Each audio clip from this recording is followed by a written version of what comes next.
Şanlıurfa Umut Kervanı olarak Şanlıurfa'nın şartlarında Şanlıurfalı halkımıza temiz ve hijyenik bir ortamda hizmet etmek için İslami kaidelere uygun, İslami esaslara uygun, halkımızın gelenek ve göreneklere uygun şekilde kurban kesimini, kurban etini doğramayı, parçalamayı ve dağıtmayı sağlamak için Şanlıurfa'da 2 yerde biz çadır kurmuşuz. Bütün üye ve gönüllülerimizle beraber, yaklaşık 250 tane üye ve gönüllülerimizle beraber biz şu an Şanlıurfa'da sahada çalışmaktayız. Şanlıurfa zor bir yerdir. Şanlıurfa'nın fakiri çoktur. Bizim duyarlı kardeşlerimizden istirhamımız, bizim derneklerimize başvuruda bulunmuş olan 1600 tane aileye kurban etini dağıtma noktasında bize yardımcı olmalarıdır. Şu an elhamdülillah bize kurban bağışında bulunan kardeşlerimiz de var. Ayrıyeten kendileri kesip de bizimle beraber dağıtan kardeşlerimiz de var.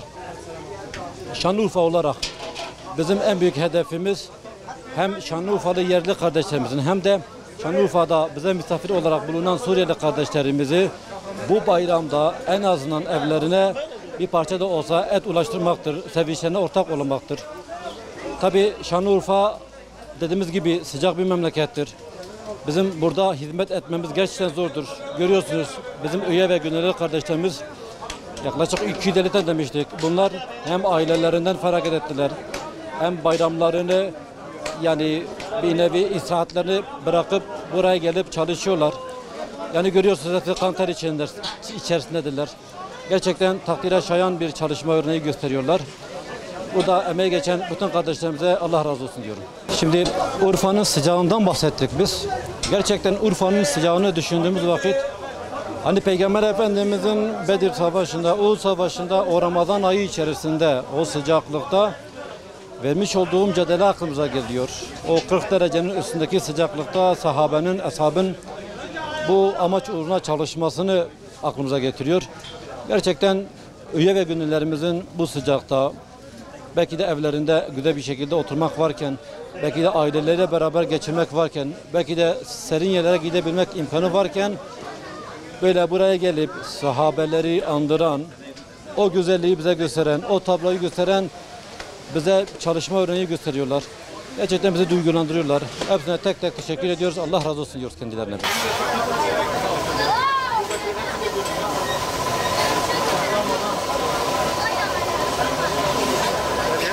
Çok güzel bir duygu. Her sene gerçekleştirdiğimiz bir şey. 2 günümüzü buraya harcıyoruz.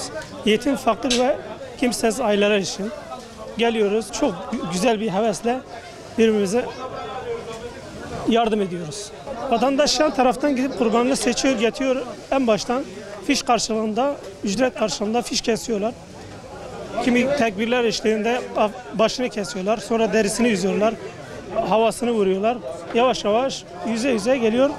Parçalıyor, torbaya koyup vatandaşa veriyoruz. Memnun bir şekilde vatandaş gönül rahat evine gidiyor.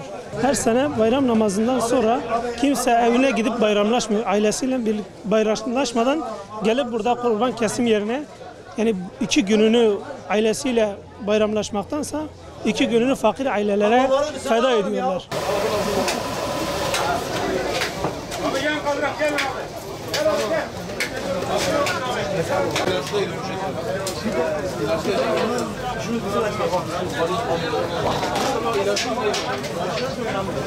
Şimdi fakir ve muhtaç ailelere baktığımız zaman gerçekten de günümüzde bayağı bir fakirimiz ve muhtaç ailemiz var, yetim ailelerimiz var.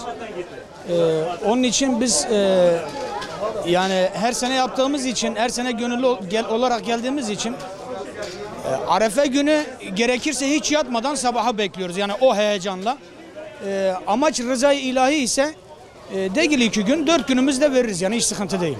Gerçekten bütün arkadaşlar olsun, vatandaşlar olsun teveccühleri var bize karşı. Onlar da biliyor bizim gerçekten Allah rızası için yaptığımızı. Birçok insanın burada dışarıda baktığımızda kurbanlarını kasapların parayla kestiğini, pislik içerisinde kestiğini görüyorlar. Bizim de yapmış olduğumuz faaliyetler ortada zaten.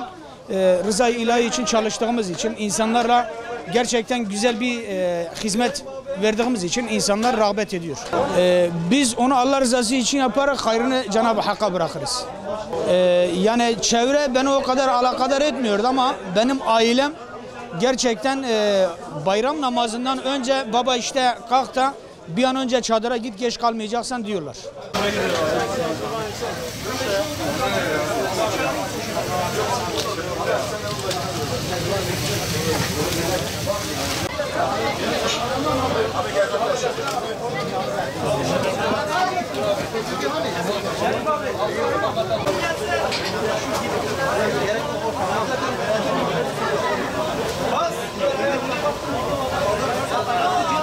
Burası yıllardır devam ediyor. Bu Umut Kervanı'nın gönüllü kasapları ve gönüllü elemanları. Bütün sabah namazından sonra başladık. İnşallah ikinci, üçüncü günde de devam edeceğiz. O şekilde çok güzel gidiyor. Böyle Allah için olduğu zaman bir rakabat var, bir samimiyet var, hakikaten burada bir kardeşlik var, bir muhabbet var. Hepimiz elhamdülillah gönüllü ve Allah rızası için buradayız. Vatandaş kurbanlarını getiriyor ve biz de Allah rızası için kesiyoruz. Efendim tekbir, salavatlarla ondan sonra birinci kasap, ikinci şişirme, ondan sonra böyle sırayla getirip asıyorlar. Parçalayıp vatandaşa işte o şekilde teslim ediyoruz. Vatandaşlarımız da çok memnun oluyor. Temiz ve güzel bir yerdir. Herkes memnundur. Elhamdülillah çok güzel gidiyor. Burada emeği geçen bütün kardeşlerimize Allah hayırlarını kabul etsin. Devamını dilerim. Burası bir gönüllü kuruluştur. Yani Allah için, Allah rızası için, dernek olduğu için herkes esnaftır. Kimisi dükkan işletiyor, kimisi başka işleri var. Herkes işini bırakmış. İşi ne olursa olsun, bütün bu Eyyubiye belgesi olsun, başka taraf olsun. Onun için herkes canı gönülden çalışıyor. Niye çalışıyor? Mükafatı Allah'tan bekliyoruz. Elhamdülillah sabah namazından sonra biz başladık. İkinci günde o şekilde.